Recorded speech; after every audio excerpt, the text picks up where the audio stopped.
flexible way. And one-off boluses of funding are really challenging to work with because they don't allow us to hire. What we really need is a steady, reliable source of resources for our local health departments so we can build them up to be what they need to be for future emergencies. In the middle of April, the Cuomo administration issued an order saying health departments shouldn't take actions affecting public health without first consulting the state.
sudden cancellation, and what he's hearing from fans. All that and so much more coming up on Q.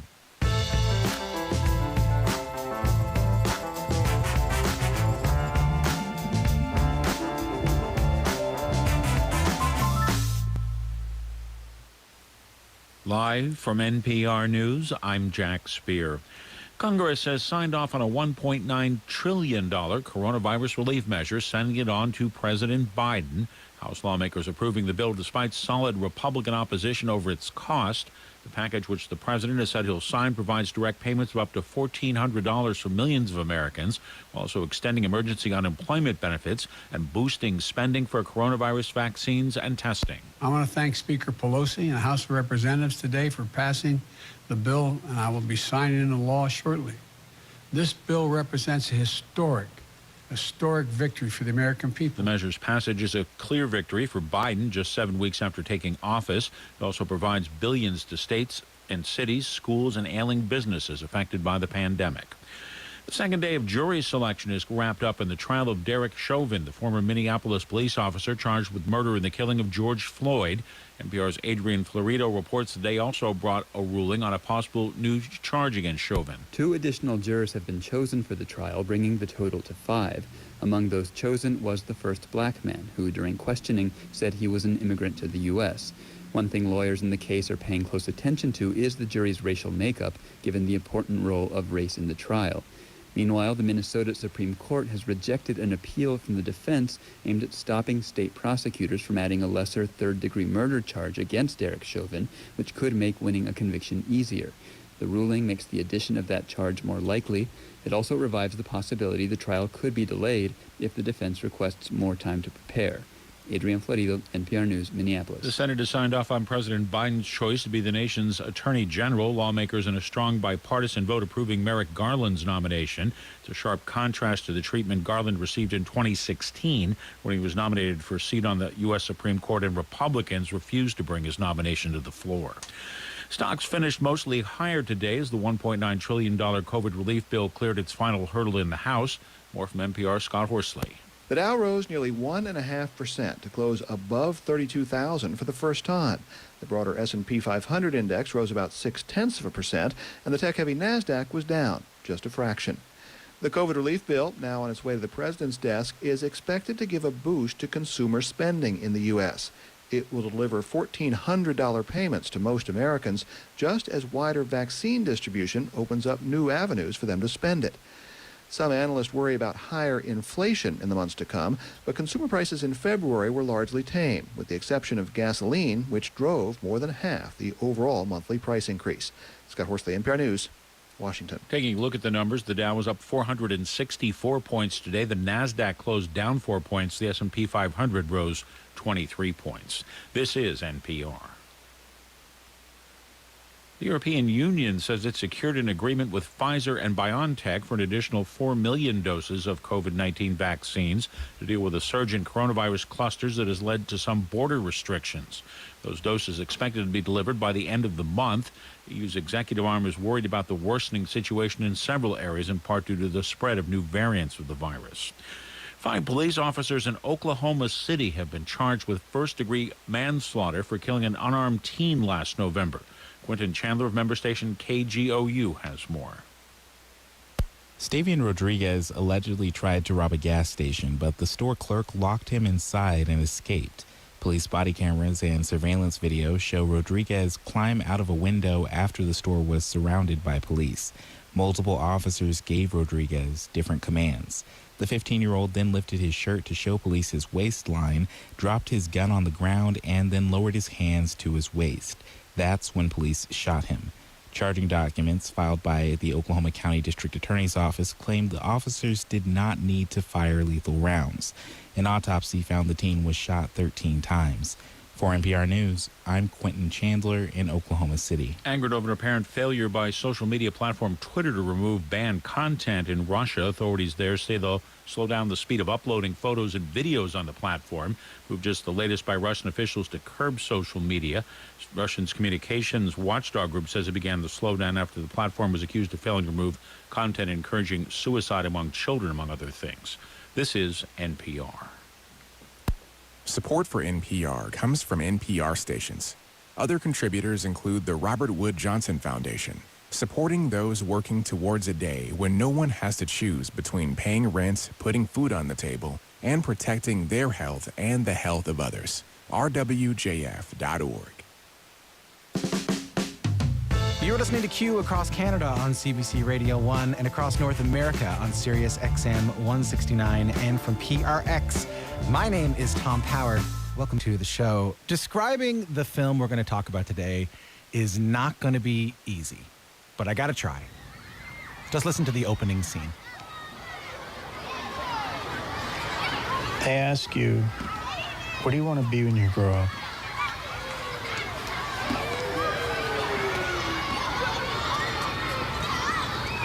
Later they ask, what do you do? Which is just another way of saying, what have you become? It's not enough to have a name. People need something to call you. So that right there is the opening scene to the illusionist Derek DelGaudio's new film called In and of Itself. The thing is, as much as I said I'm having a hard time describing what this thing is, even Derek, who came up with it, has a tough time defining what exactly it is.